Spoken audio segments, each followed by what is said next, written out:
Bé, hola, anem per la segona part de pronoms febles. Bé, farem el mateix que hem fet fins ara, ni més complex ni més senzill, però amb altres complements i altres exemples. D'acord? Bé, com sempre, els passos a seguir, ja ho vam veure en l'anterior vídeo, que és fonamental saber-se això i, evidentment, algun que altre quadre. Bé, l'oració que toca ara és trobareu aquells gossos a la porta. Bé, tenim dos complements, evidentment aquest n'és un i aquest n'és l'altre, d'acord? Bé, evidentment, si comencem per les preguntes que tenim aquí, què trobareu? Els gossos. Molt bé, ja tenim que és CD. Recordareu de l'anterior vídeo també que al CD tenim tres tipus.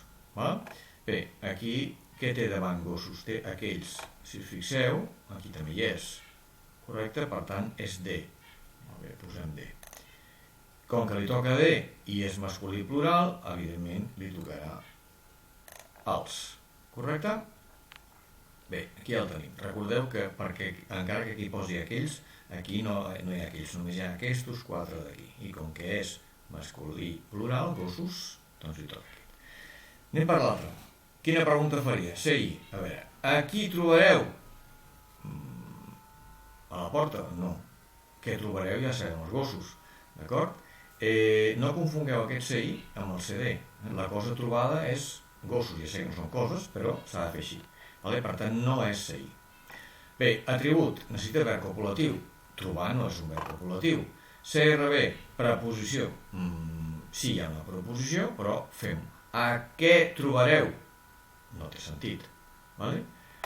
Aquest, on trobareu els gossos? Evidentment, a la porta. Per tant, ja tenim que és un complement circumstancial de lloc. D'acord? Doncs molt bé, el posem. Complement circumstancial de lloc. Podeu posar de lloc o simplement circumstancial. Bé, el que passa és que, clar, de circumstancials n'hi ha uns quants, ja els teniu aquí, però és que a més hi ha dos pronoms. Aquí teniu un recordatori. Si és complement circumstancial de manera, sempre és i. Aquí no hi ha volta de full. Si és de manera, és i. Ara bé, en altres casos, si porta la D, és en. Si no porta D davant, si no porta preposició D davant, posarem la resta, que és i. Aquí què porta? Porta la D davant? No. Per tant, de quin tipus es tracta? Evidentment, de A. A què vol dir? D'altres proposicions que no sigui la D. Molt bé. Qui li tocarà? Doncs, com diu el quadre, li toca la I. Ho veieu aquí. Bé, ja tenim els tres primers passos fets, correcte? Tenim un CDD i tenim un CCL amb I. Molt bé, ara què toca? Evidentment, muntar-la. I per muntar-la necessitem el pòdium. D'acord? Bé, he fet una petita modificació. Això el dossier crec que no hi és, perquè no el vaig penjar, que és quan es posa al final, però no és el cas que avui ens toca, però que ho sapigueu pel proper.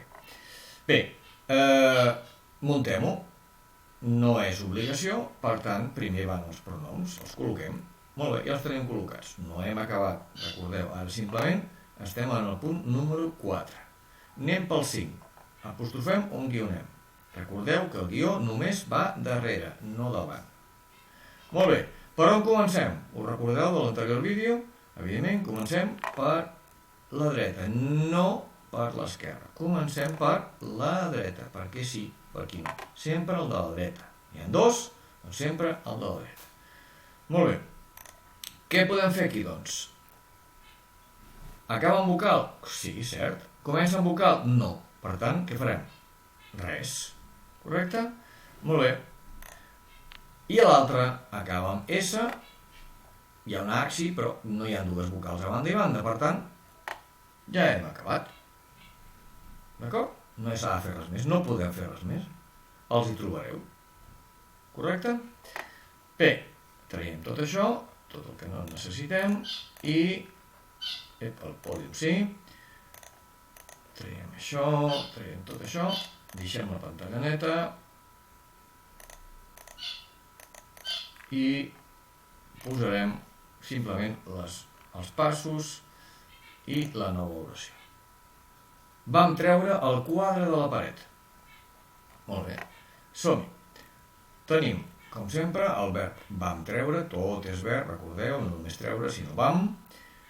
Molt bé, què tenim? Tenim el quadre, que és un complement, ja veurem quin, i de la paret, que és l'altre complement. Evidentment, si anem als passos a seguir, fixeu-vos que sempre és exactament la mateixa feina. CD, molt bé. Què vam treure? Evidentment, el quadre. Molt bé, ja tenim CD. Correcte? Molt bé, el CD ja recordarem que té diversos tipus. Tornem a posar-los. Us hauríeu d'haver pensat sense contestar, segurament algú ja ho ha fet. Molt bé. Com que té el davant, el teniu aquí, d'acord? Doncs posarem el. És un CDD i posarem el. Correcte. Ara anem per l'altre complement, de la paret. Evidentment ens indica on, no? D'on l'hem de treure, o d'on el vam treure, de la paret. Molt bé, per tant és CC. Correcte. Tornem a posar aquell quadre del complement circumstancial, per veure quin tipus és. És complement circumstancial de manera? Et diu com el vam treure? No. Simplement és un de lloc. Per tant, porta preposició de davant? Doncs sí que la porta. Correcte? Per tant, si porta CC en preposició de, què li toca, segons aquest quadre? En. Sempre és el mateix procés. Heu de vigilar sempre amb les preposicions que tinguin davant. Tant el CC com el C preposicional. Molt bé, ja tenim el tercer punt. Anem pel 4. Anem a muntar. Els tenim posats. Recordeu, per què van així? Perquè ho diu el pòdium. El pòdium diu, en cas de trobar CD i CC, primer què va?